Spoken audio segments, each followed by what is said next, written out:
বিএনপির ইশতেহারে family card চালু সহ 9 প্রধান প্রতিশ্রুতি বাস্তবায়ন করা হবে জুলাই সনদ।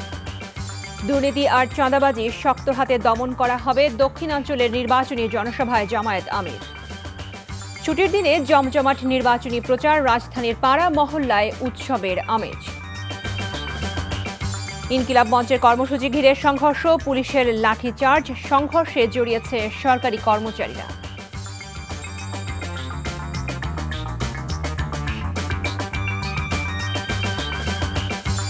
আসসালামু আলাইকুম। কানিজ ফাতেমা লোপা স্বাগত জানাচ্ছি এনটিভির রাতের খবরে। ক্রাউন সিমেন্ট শিরোনাম দেখছিলেন, এবারে জানাবো পুরো খবর।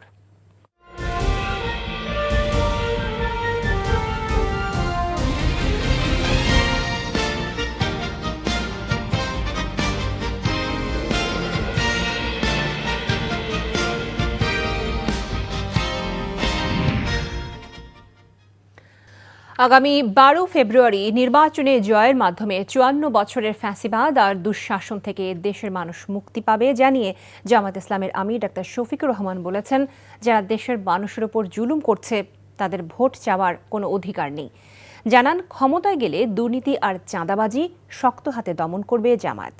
নাজিবুর রহমানের রিপোর্ট, ক্যামেরায় ছিলেন মনির হোসেন। পটুয়াখালী জেলার বাউফল পাবলিক মাঠে এক বিশাল জনস্রোতে বক্তব্য রাখেন জামায়াতের আমির ডাক্তার শফিকুর রহমান। হাজার হাজার নেতাকর্মীর উপস্থিতিতে প্রাণবন্ত হয়ে ওঠে সমাবেশ স্থল ও তার আশপাশের এলাকা।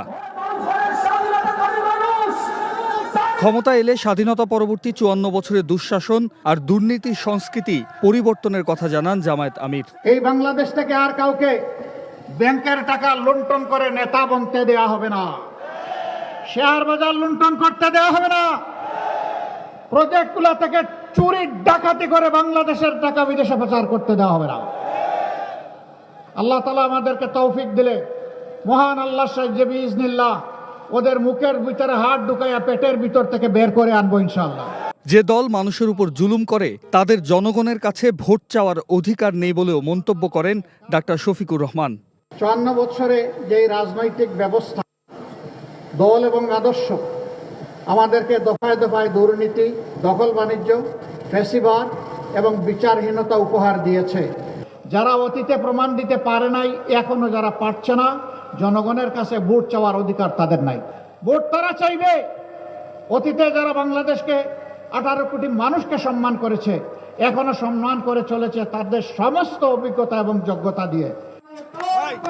শুধু দুর্নীতিমুক্ত বাংলাদেশ আর সুশাসন প্রতিষ্ঠাই নয়, এই বিশাল জনসমুদ্রের সামনে দাঁড়িয়ে জামায়াত আমির ডাক্তার শফিকুর রহমান অঙ্গীকার করেছেন একটি সমৃদ্ধশালী দেশ গড়ার।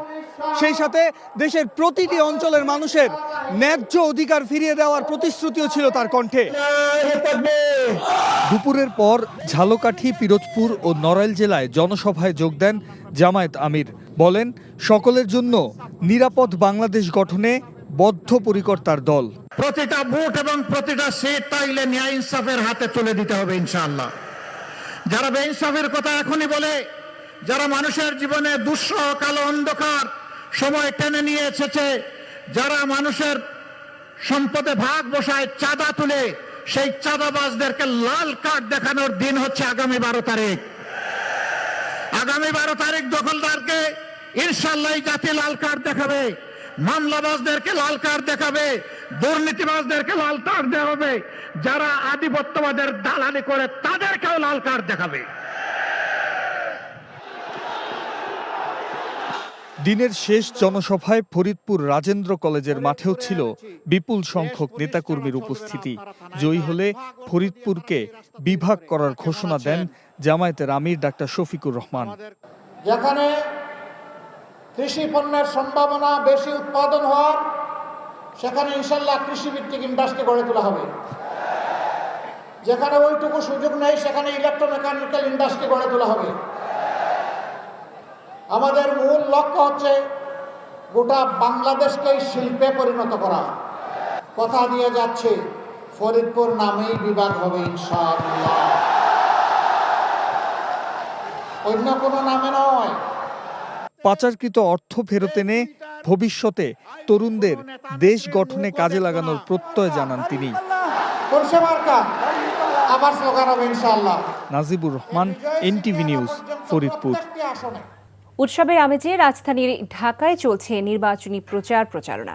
শেষ সময়ে পাড়া মহল্লায় ভোটারদের দাঁড়ে দাঁড়ে গিয়ে নানান প্রতিশ্রুতি দিচ্ছেন প্রার্থী ও তাদের সমর্থকরা। 12 ফেব্রুয়ারি নির্বাচন সফল করতে সবাইকে ভোট কেন্দ্রে যাওয়ার আহ্বান জানাচ্ছেন তারা। দেখুন আপেল শাহরিয়ারের রিপোর্ট। বহুল প্রত্যাশিত ত্রয়োদশ জাতীয় সংসদ নির্বাচনের আর বাকি মাত্র 5 দিন। রাজধানী ঢাকার আসনগুলোতে জমজমাট নির্বাচনের মাঠ। প্রচারণার শেষ সময়ে ব্যস্ততা বেড়েছে প্রার্থী ও তাদের কর্মী সমর্থকদের। ভোটারদের দাঁড়ে দাঁড়ে গিয়ে দিচ্ছেন উন্নয়নের নানা প্রতিশ্রুতি। উত্তর বাসাবোর 4 নম্বর ওয়ার্ডে গণসংযোগ করেন ঢাকার 9 আসনের বিএনপি মনোনীত প্রার্থী হাবিবুর রশিদ হাবিব। জানান নগর উন্নয়নে তার প্রতিশ্রুতির কথা। এই এলাকার মানুষ যে নাগরিক সুবিধা বঞ্চিত, সেটাতে আমিও বঞ্চিত। আমাদের রাস্তাঘাটগুলি আসলে সংস্কার প্রয়োজন, আমাদের চিকিৎসা সুবিধা আরও উন্নত করা প্রয়োজন। এলাকায় গ্যাসের সমস্যা ব্যাপক, আমাদের মা খালারা রাত জেগে সবার রান্নাবান্না করতে হয়। কিছু ইউনিয়ন আছে যেখানে বড় বড় বাঁশের সাঁকো আছে। আসলে সিটি কর্পোরেশনের মধ্যে এত বড় বড় বাঁশের সাঁকো থাকবে, এটা কল্পনাই করা যায় না। জুমার নামাজ শেষে মুসল্লিদের সাথে কুশল বিনিময় এবং লিফলেট বিতরণ করেন ঢাকা 12 আসনের জামাতের মনোনীত প্রার্থী সাইফুল আলম খান মিলন।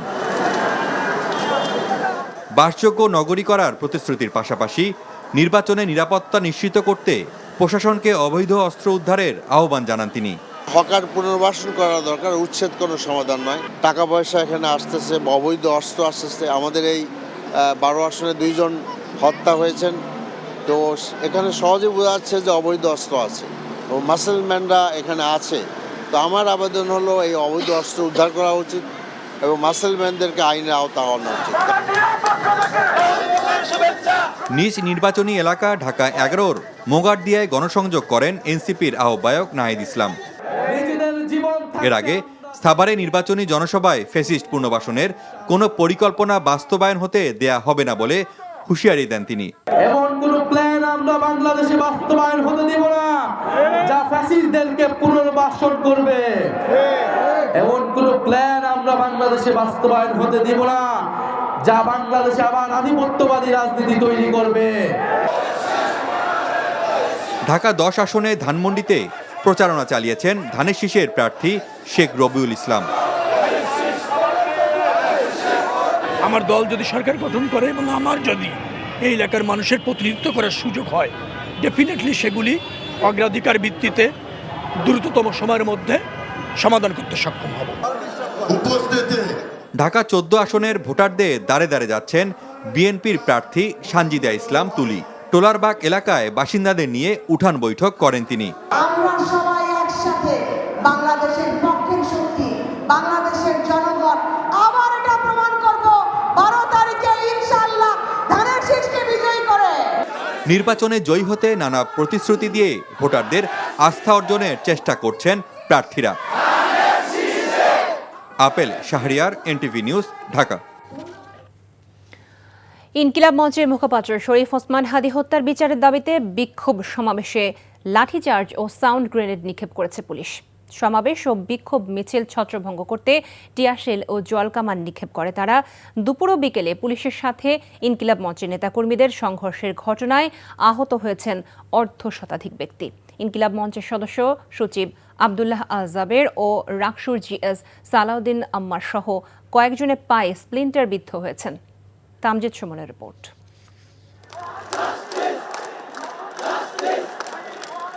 দিন গড়িয়ে রাতেও শাহবাগ মোড়ে শহীদ ওসমান হাদী হত্যার বিচারের দাবিতে বিক্ষোভ করছিল ইনকিলাব মঞ্চের নেতাকর্মীরা। এ সময় হাদী হত্যার বিচার নিশ্চিত করতে না পারায় আইন উপদেষ্টা ও স্বরাষ্ট্র উপদেষ্টার পদত্যাগের দাবি জানায় তারা। সমাবেশের এক পর্যায়ে কিছু কর্মী বাংলা মোটরের সামনে এগুতে গেলে পুলিশ সাউন্ড গ্রেনেড নিক্ষেপ করে।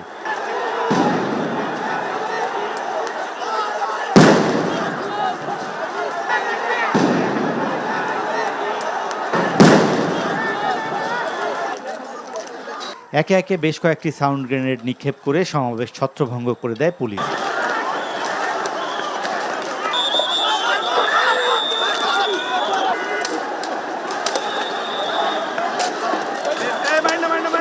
এ সময় মঞ্চের নেতাকর্মীদের উপর বেধড়ক লাঠিচার্জ করে পুলিশ। এতে আহত হয়েছেন বেশ কয়েকজন।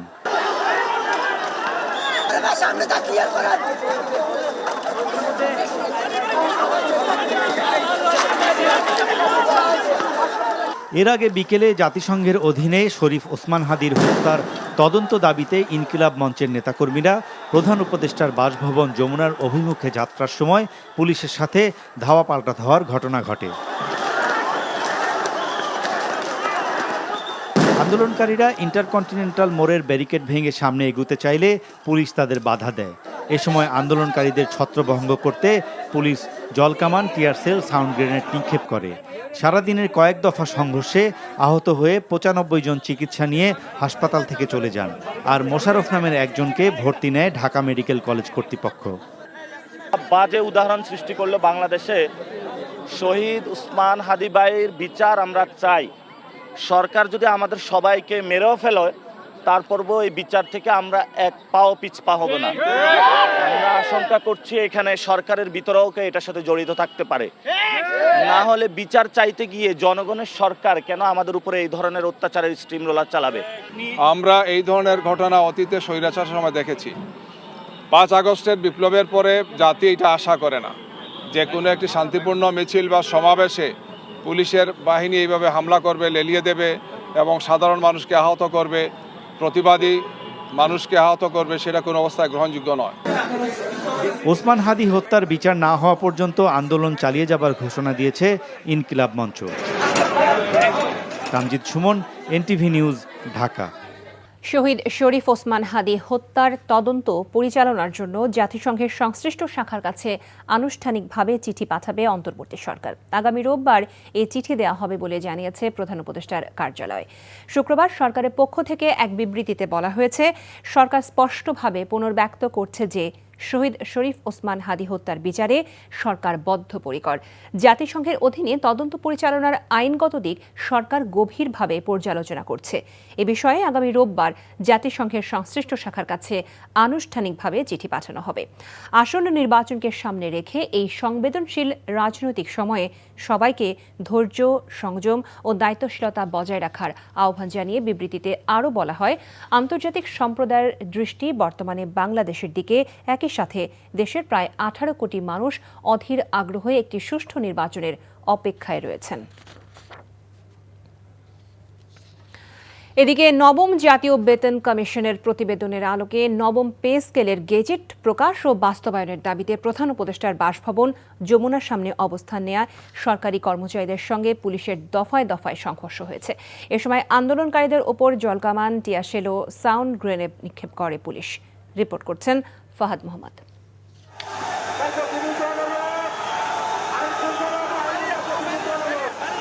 নবম পে স্কেলের গেজেট প্রকাশ ও বাস্তবায়নের দাবিতে শুক্রবার সকালে যমুনার অভিমুখে সরকারি কর্মচারীদের অবস্থানকে কেন্দ্র করে এই সংঘর্ষ।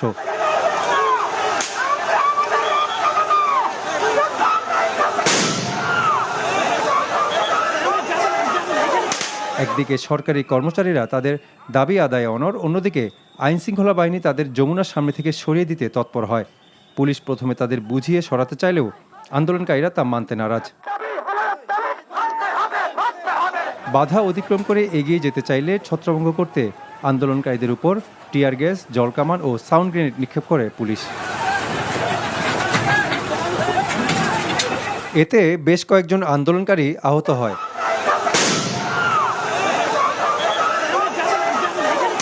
এই এলাকায় জনসমাবেশ বা যে কোনো জমায়েত নিষিদ্ধ। সো তারা ব্যারিকেড ভেঙে আসছে, আমরা এই এলাকায় তাদেরকে অবস্থান করতে দিব না, তাই ডিসপার্স করতেছি। Thank you very much. আন্দোলন যৌক্তিক কিনা স্যার? ওইসব ব্যাপারে আমার কোনো বক্তব্য নেই, প্লিজ। সরকারি চাকরিদাতাদের অনুযায়ী আমাকে প্লিজ আন্দোলন করে প্লিজ প্রশ্ন করবেন না, কোনো প্রশ্নের জবাব আমি দিব। এক পর্যায়ে পিছু হটতে বাধ্য হয় আন্দোলনকারীরা।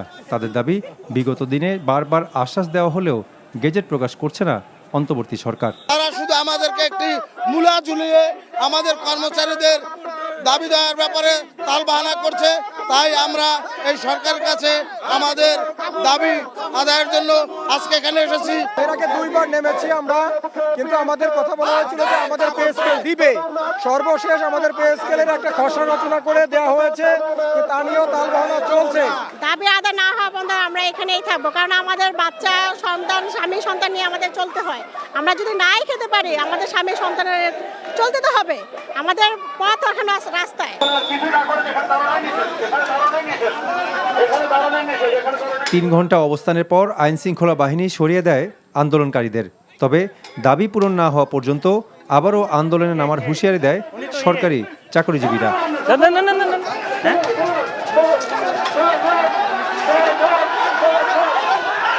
Fahad Mohammad, NTV news, Dhaka.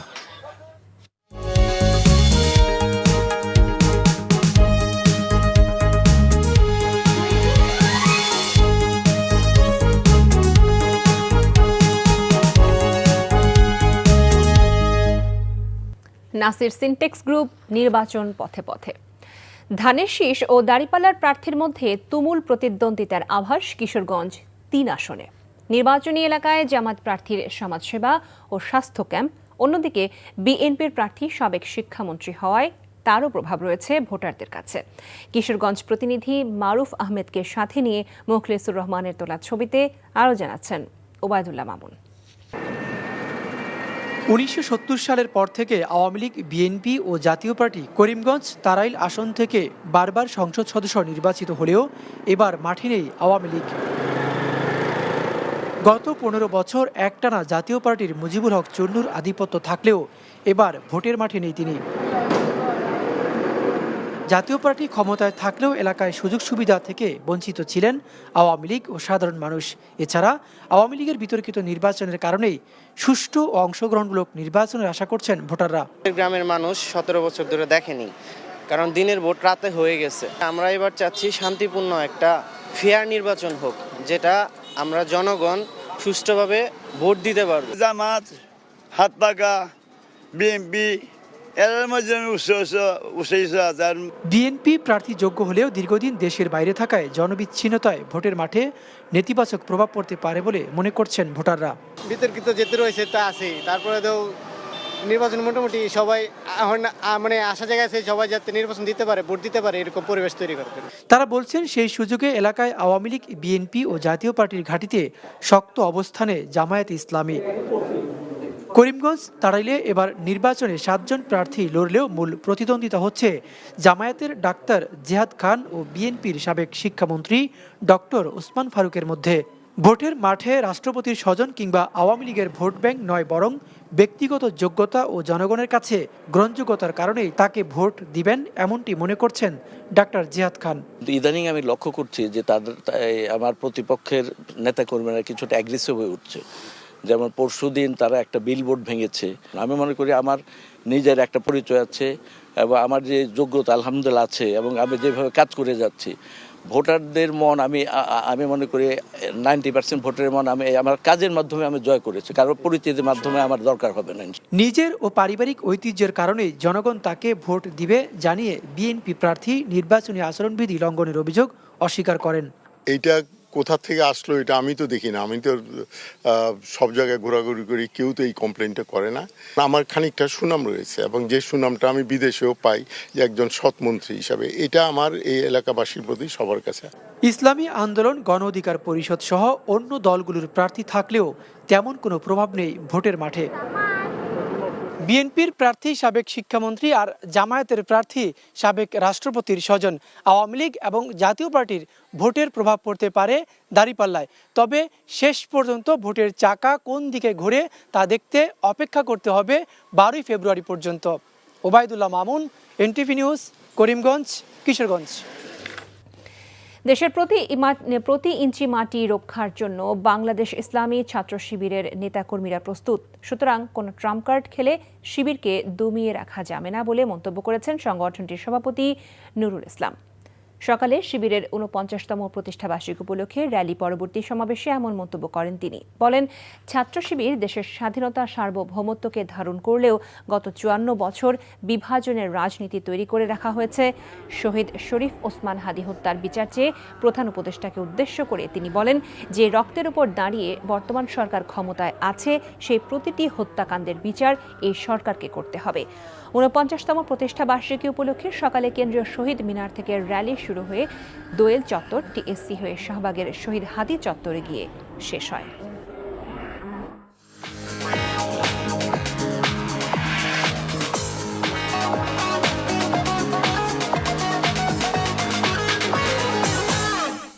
Mercantile bank অর্থনীতির খবর।